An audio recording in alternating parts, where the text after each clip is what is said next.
سلام، من فلورم. امیدوارم که همه شما خوب و خوش باشید. امروز میخوام براتون لوبیا پلو درست کنم که غذای مورد علاقه خود منم هست. اول من پیازم رو خرد میکنم.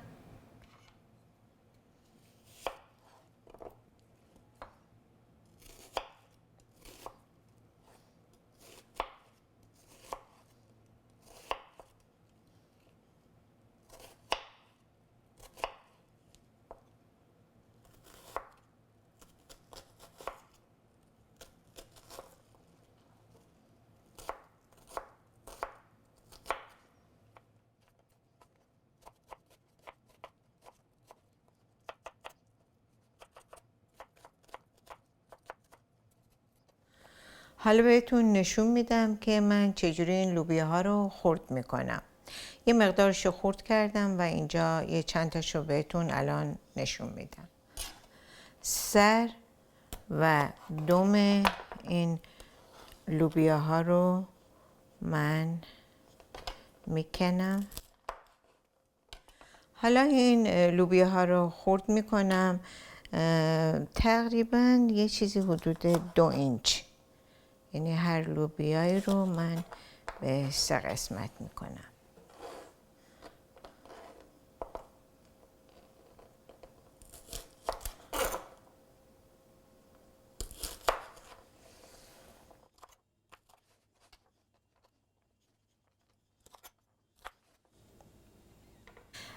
من الان نشونتون میدم که چطوری گوشتم رو خرد میکنم.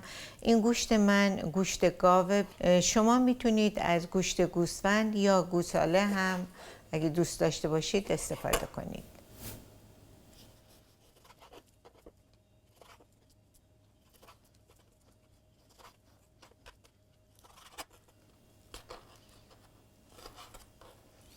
من اگه چربی ببینم اون چربیاشو سعی میکنم بکنمش و همطور که میبینید به صورت 4 گوش من اینا رو خردش میکنم.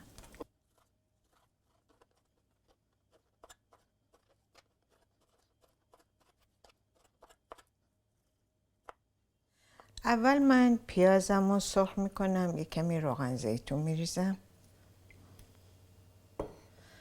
و کره.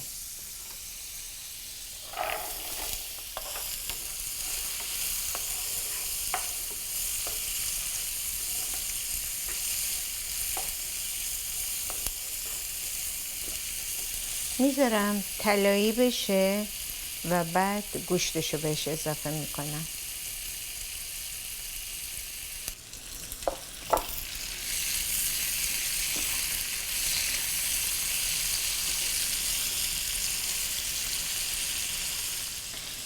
یک کمی نمک،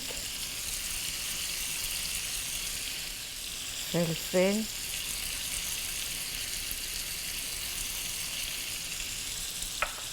و رب گوجه فرنگی.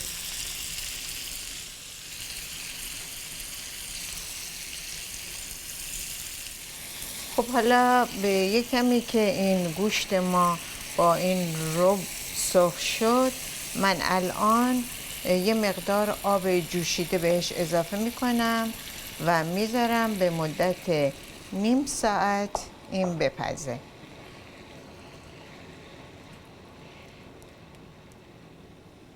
حالا گوشت ما حدود نیم ساعت تو حرارت میدیوم پخته شده و من الان لوبیاهاشو بهش اضافه میکنم.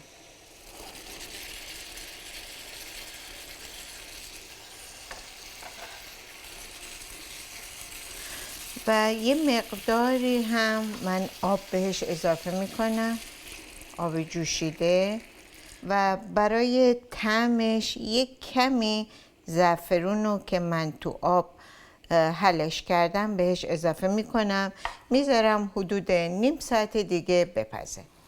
حالا لوبیا که با گوشتم پخته شد، به این مرحله که رسید من اونو خاموش میکنم و بعد پلومو آماده میکنم. حالا من این برنجمو که حدود 2 ساعت قبل با آب ولرم و نمک خیس کردم، اینو میریزم توی آب جوش، 1 دقیقه میجوشه و بعد آب کشش میکنم.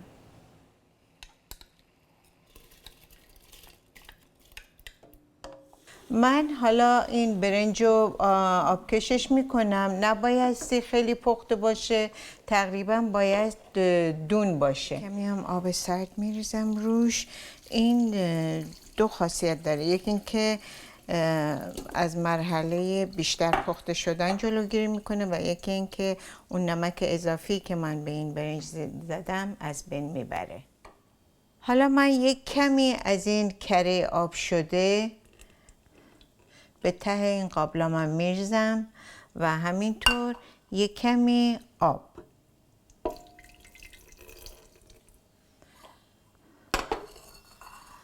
بعد 1 قاشق برنج ساده به کف این قابلممون من میریزم. حالا من 1 مقدار از این برنج ساده رو میریزم توی این کاسه کم کم و 1 مقدار از این مواد لوبیا و گوشتمون رو باش مخلوط میکنم به این صورت. یکم برنج بیشتر باشه. خیلی خوب، اینو من میریزم توی قابلمم.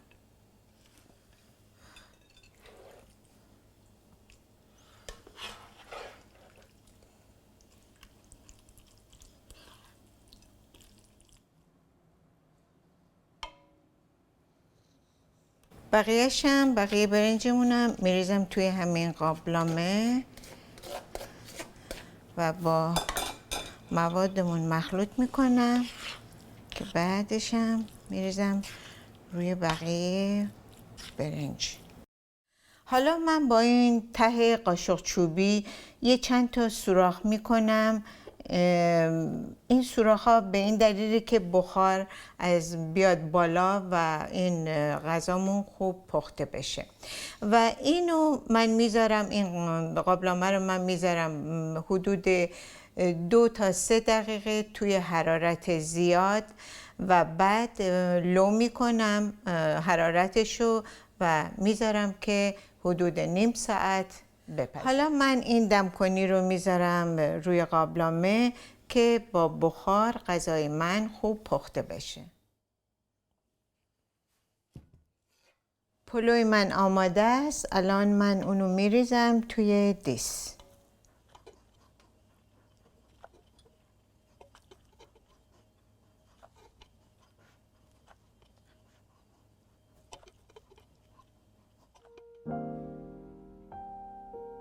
اینم از لوبیا پلو خوشگل و خوشمزه ما.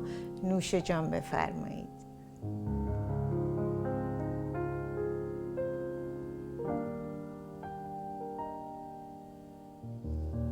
سپاسگزارم که برنامه امروز رو تماشا کردید. امیدوارم که لذت برده باشید. به امید دیدار تا برنامه آینده.